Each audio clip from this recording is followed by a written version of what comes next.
ವಂದಿಸುವೆ.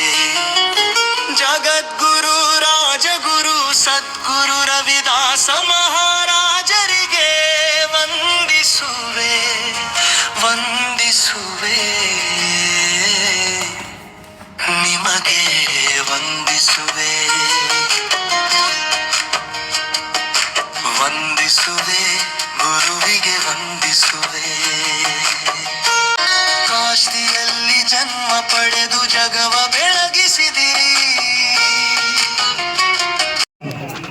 ಸಂತ ಶಿರೋಮಣಿ ರವಿದಾಸ್ ಮಹಾರಾಜ ಅವರ ಜಯಂತ್ಯೋತ್ಸವ ಕಾರ್ಯಕ್ರಮ ನಡೀತಾ ಇದೆ. ಈ ಕಾರ್ಯಕ್ರಮದಲ್ಲಿ ವೇದಿಕೆ ಮೇಲೆ ಆಸೀನರಾಗಿರುವ ಪೂಜ್ಯ ಶ್ರೀ ಅಭಿನವ್ ಚನ್ನಬಸವ ಮಹಾಸ್ವಾಮಿಗಳ ಪಾದಗಳನ್ನು ನಮಸ್ಕಾರ ಮಾಡುತ್ತಾ, ಆತ್ಮೀಯರು ಶಿವಕುಮಾರ್ ಶೆಟ್ಟರ್ ಅವರೇ, ಮತ್ತೆ ನಮ್ಮ ಶಿವಾಜಿ ಕಾಂಬ್ಳೆ ಅವರೇ, ಮಹಾಪುರಿ ಅವರೇ, ನಮ್ಮ ಸೂರ್ಯಕಾಂತ್ ಅವರೇ, ಮತ್ತೆ ನಮ್ಮ ಮಂಟಾಲ್ PSI ನಮ್ಮ ಸುವರ್ಣ ಅವರೇ, ಶ್ರೀನಿವಾಸ್ ಕಾಂಬ್ಳೆ ಅವರೇ, ನಮ್ಮ ಸವಿತಾ ದೇಶ್ ಅವರೇ, ಮತ್ತೆ ನಮ್ಮ ಮೀನಾ ತಾಯಿ ಅವರೇ, ಗೌತಮ್ ಅವರೇ, ನಮ್ಮ ಸಿದ್ದರಾಮ್ ಅವರೇ, ಮತ್ತೆ ಈಗ ತಾನೇ ಹೋಗಿರುವ ಗಿರೀಶ್ ತಾಂಬೋಳೆ ಅವರೇ, ಮತ್ತೆ ನಮ್ಮ ನಾಗೇಶ್ ತಾಂಬೋಳೆ ಇದ್ದಾರೆ, ಮನೋಜ್ ಖೇಲಿ ಇದ್ದಾರೆ, ಗಜಾನಂದ್ ಪಾಟೀಲ್ ಅವರು ಇದ್ದಾರೆ, ಮತ್ತೆ ಸಂಜು ಕುಮಾರ್ ಅವರಿದ್ದಾರೆ, ಹಂಸಾ ಅವರಿದ್ದಾರೆ, ಚನ್ನವೀರ್ ಖಾಸ್ಗಿ ಅವರಿದ್ದಾರೆ, ಮತ್ತೆ ಗೋವಿಂದ್ ಹರ್ಲಾಲೆ ಅವರಿದ್ದಾರೆ, ವಿಜಯ್ ಕುಮಾರ್ ಕಾಂಬ್ಳೆ ಅವರಿದ್ದಾರೆ, ಜ್ಞಾನೇಶ್ವರ್ ಕಾಂಬ್ಳೆ ಅವರಿದ್ದಾರೆ, ಸುಭಾಷ್ ಕಾಂಬ್ಳೆ ಅವರು, ಪ್ರಕಾಶ್ ಮಾನೆ ಅವರು, ಸಂತೋಷ್ ಜಾವಲ್ಗಿ ಅವರು, ಶಿವಕುಮಾರ್ ವಾಗ್ಶೆಟ್ಟಿ ಅವರೇ, ಮತ್ತೆ ನಮ್ಮ ಸೂರ್ಯಕಾಂತ್ ಸಜನ್ ಶೆಟ್ಟಿ ಅವರೇ, ಮತ್ತೆ ಮುಖ್ಯವಾಗಿ ನಮ್ಮ ಭಗತ್ ವಾಗ್ಮಾರೆ ಅವರು ಒಂದು ಒಳ್ಳೆ ಮಾತಾಡಿದ್ರು ಸ್ಟಾರ್ಟಿಂಗ್ ಅಲ್ಲೇ ಅವರು. ಮತ್ತೆ ನಮ್ಮ ಶಿವಕುಮಾರ್ ಶೆಟ್ಟರ್ ಅವರು ಇಲ್ಲಿ ಅವರು ಸಂಚಾಲಕರಾಗಿದ್ರು, ಬೇರೆ ಕಡೆ ಎಲ್ಲ ಶಿವಕುಮಾರ್ ಶೆಟ್ಟರ್ ಆಗ್ತಾರೆ. ಮತ್ತೆ ಅವರೆಲ್ಲ ಮಾತಾಡಿದ್ಮೇಲೆ ನಮ್ಗೆ ಮಾತಾಡೋಕೆ ಜಾಸ್ತಿ ಇರೋದಿಲ್ಲ ಇನ್ನು, ಯಾಕಂದ್ರೆ ಅವ್ರು ಇಲ್ಲ ಅವರಿಗೆ ಇನ್ನೂ ಬಹಳಷ್ಟು ತರ ಮಾತಾಡಿ ಅವ್ರಿಗೆ ಸಬ್ಜೆಕ್ಟ್ ಬಗ್ಗೆನೂ ಗೊತ್ತಿದೆ. ಅವರು ಒಳ್ಳೆ ವಿಚಾರಗಳು ಹೇಳಿದ್ದಾರೆ. 18ನೇ ಒಂದು ಯಾವಾಗ 900 ವರ್ಷದ ಹಿಂದೆನೆ ಎಂತ ಬಸವಣ್ಣನವರು ಅವ್ರ ವಿಚಾರಧಾರೆ ಏನಿತ್ತು ಅದೇ ವಿಚಾರಧಾರೆ ಮೇಲೆ ನಡೀತಾ ಇರುವ ನಮ್ಮ ಹರಳಯ್ಯ ಸ್ವಾಮಿಗಳು, ಹೌದಲ್ವಾ? ಆವಾಗ ನಮಗೆ ನಮ್ಮೆಲ್ಲರಿಗೂ ಅವರೆಲ್ಲ ಆವಾಗ ಹೇಳಿದ್ದು ಇವಾಗ ಮಾಡಕ್ ಆಗ್ತಾ ಇಲ್ಲ. ಆವಾಗ ಅವ್ರು ಇಂಟರ್ ಕಾಸ್ಟ್ ಮ್ಯಾರೇಜ್ ಎಲ್ಲ ಮಾಡಿದ್ರು, ಆವಾಗಲೇ ಅದು ಸಕ್ಸಸ್ ಆಗಿದ್ರೆ ನಮ್ಗೆ ಇದೆಲ್ಲ ಮಾಡಕ್ ಬೇಕಾಗಿರ್ಲಿಲ್ಲ. ಇವಾಗ ನಾವು ಮಂಟಾಳಲ್ಲಿ ಕೂತ್ಕೊಂಡು ಏನಾದ್ರು ಒಂದು ಸೈನ್ಸ್ ಲ್ಯಾಬೊರೇಟರಿ ಹಾಕೋಣ, ಇಲ್ಲಿದ್ರೆ ಏನಾದ್ರೂ ಒಂದು ದೊಡ್ಡ ಬ್ರಿಡ್ಜ್ ಹಾಕೋಣ, ಆ ತರ ಮಾತಾಡ್ತಾ ಇದೀವಿ ಅಲ್ವಾ? ಆದರೆ ಅದೆಲ್ಲಿ ನಾವು ಒಂದು ಕಾರಣ ಇಲ್ಲಿ. ಅದಕ್ಕಾಗಿ ನಾವಂದ್ರೆ ಎಲ್ಲರೂ ಕಾರಣ, ಮುಖ್ಯವಾಗಿ ನಮ್ಮಂತವರೇ ಜಾಸ್ತಿ ಕಾರಣ. ನಾವು ಎಲ್ಲ ಆ ತರ ಒಳ್ಳೇದಾಗಿದ್ರೆ ಇನ್ನೊಂದು ಬಹಳಷ್ಟು ಸೈಂಟಿಫಿಕ್ ಆಗಿ ನಾವು ಕೆಲಸ ಮಾಡ್ತಾ ಇದ್ರೆ ಮತ್ತೆ ದೊಡ್ಡ ಮನಸ್ಸು ಮಾಡ್ತಾ ಇದ್ದಿದ್ರೆ ನಮ್ಮ ಸಮಾಜ ಇನ್ನೂ ಬೆಳೀತಾ ಇತ್ತು, ಹೌದಲ್ವಾ? 100% ಬೆಳೀತಾ ಇತ್ತು. ಅದಕ್ಕಾಗಿ ಅಂತ ಮಹಾಪುರುಷರಿಗೆ ಇವತ್ತು ಒಂದೇ ದಿನ ಅಲ್ಲ, ನಮ್ಮ ವಾಗ್ಮಾರಿಯವರು ಹೇಳಿದ್ರು, ಒಂದೇ ದಿನ ಅಲ್ಲ, ಪ್ರತಿ ಗಂಟೆ ಪ್ರತಿದಿನ ಬೆಳಿಗ್ಗೆ ಸಾಯಂಕಾಲ ರಾತ್ರಿ ಜ್ಞಾಪಿಸಿ ಮತ್ತೆ ಅವರು ಹೇಳಿದ ಮಾತುಗಳನ್ನು ನಾವು ದಿನನಿತ್ಯ ಪ್ರಾಕ್ಟೀಸ್ ಮಾಡಬೇಕು. ಬರೀ ಕೇಳಿಕೊಂಡು ಕೂತ್ಕೊಂಡ್ರೆ ಆಗೋದಿಲ್ಲ. ಅವ್ರು ಏನ್ ಹೇಳ್ತಾರೆ ನಮ್ಮ ದಿನನಿತ್ಯ ಜೀವನದಲ್ಲಿ, ಅದಕ್ಕೆ ನಾವು ಅವ್ರೇನ್ ನುಡಿದಂತ ನಡಿಬೇಕಂತ ಹೇಳ್ತಾರಲ್ಲ, ನಾವೇನ್ ನುಡಿತೀವಿ ಅದು ನಡೀಬೇಕು. ನಾವು ಇಷ್ಟೆಲ್ಲ ಮಾತಾಡ್ತೀವಿ, ಇದ್ರ ನಾವು 10% 20% ಮಾಡಿದ್ರೆ ಸಾಕು, ಸಮಾಜ ಸುಧಾರಣೆ ಆಗುತ್ತೆ.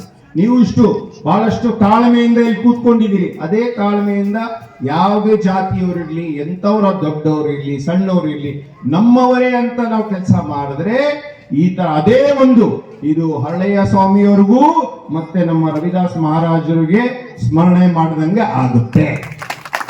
ಈ ಭೂಮಿ ಮೇಲೆ ಅನುಷ್ಠಾನಗೊಳಿಸಲು ಬಸವಣ್ಣವರ ನೇತೃತ್ವದಲ್ಲಿ ಅಂತರ್ಜಾತಿ ವಿವಾಹ ಆಯಿತು.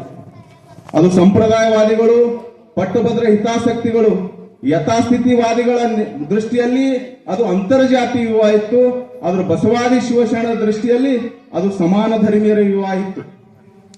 ಆ ವಿವಾಹ ತಡ್ಕೊಳಕ್ ಆಗಿಲ್ಲ. ಅಂದಿನ ಕಾಲದ ಪುರೋಹಿತಶಾಹಿಗಳಿಗೆ, ಪಟ್ಟಭದ್ರ ಹಿತಾಸಕ್ತಿಗಳಿಗೆ, ಸಮಾನತೆ ವಿರೋಧಿಗಳಿಗೆ ಆ ವಿವಾಹ ತಡ್ಕೊಳ್ಳುವಂತ ಶಕ್ತಿ ಇರಲಿಲ್ಲ.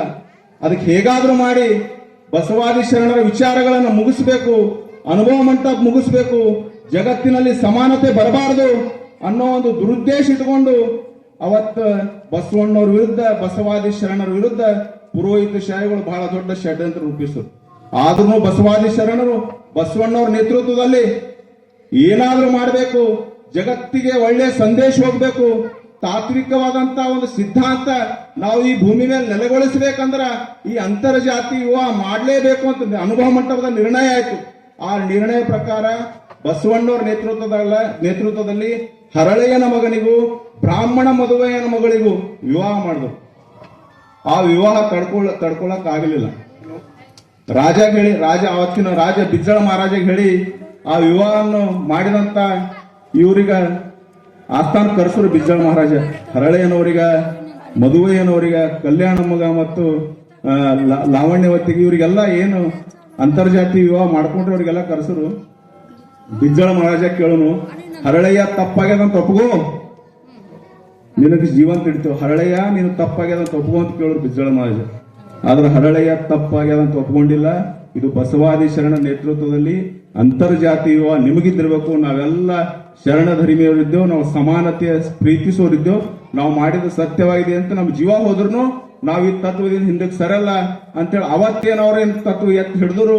ಅದ್ರ ಫಲವಾಗಿ ಇವತ್ತು ಲಿಂಗಾಯತ ಸಮಾಜ ಇಂಥ ಒಂದು ಮಹಾತ್ಯಾಗಿ ಈ ಜಗತ್ತಿನಲ್ಲಿ ಪ್ರಥಮ ಬಾರಿಗೆ ತತ್ವಕ್ಕಾಗಿ ಜೀವ ಕೊಟ್ಟಂತ ಏಕೈಕ ಮಹಾಪುರುಷ ಯಾರಾದ್ರೆ ಶಿವಶರಣ ಹರಳಯ್ಯ ಅಂತೇಳಿ ಬಹಳ ಗರ್ವದಿಂದ ಹೇಳಬೇಕು.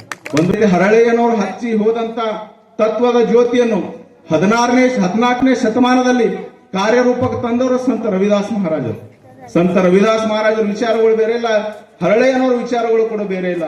ಅವೆಲ್ಲ ವಂದಿಸುವೆ ಗುರುವಿಗೆ, ವಂದಿಸುವೆ ಗುರುವಿಗೆ ವಂದಿಸುವೆ. ರಾಜಗುರು ಜಗದ್ಗುರು ಸತಗುರು ರವಿದಾಸ ಮಹಾರಾಜರಿಗೆ ಕಾಶಿಯಲ್ಲಿ ಜನ್ಮ ಪಡೆದು ನೀವು ಜಗವ ಬೆಳಗಿಸಿದಿರಿ. ಮಾಘ ಮಾಸದ ಭಾರತದ ಹುಣ್ಣಿಮೆ ದಿನದಂದು ನೀವು ಧರೆಗೆ ಬಂದಿರಿ.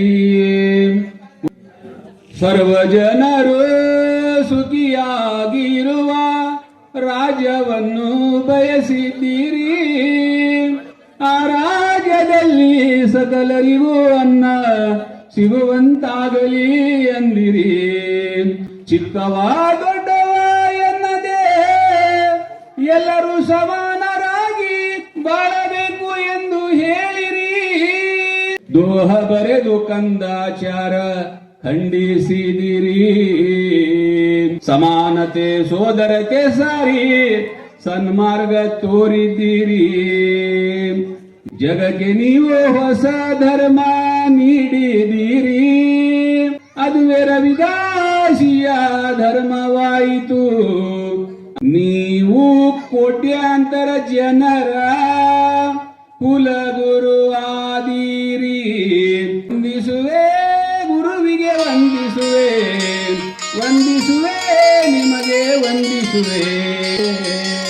जो बोले सो निर्भय सद्गुरु रविदास महाराज की जय।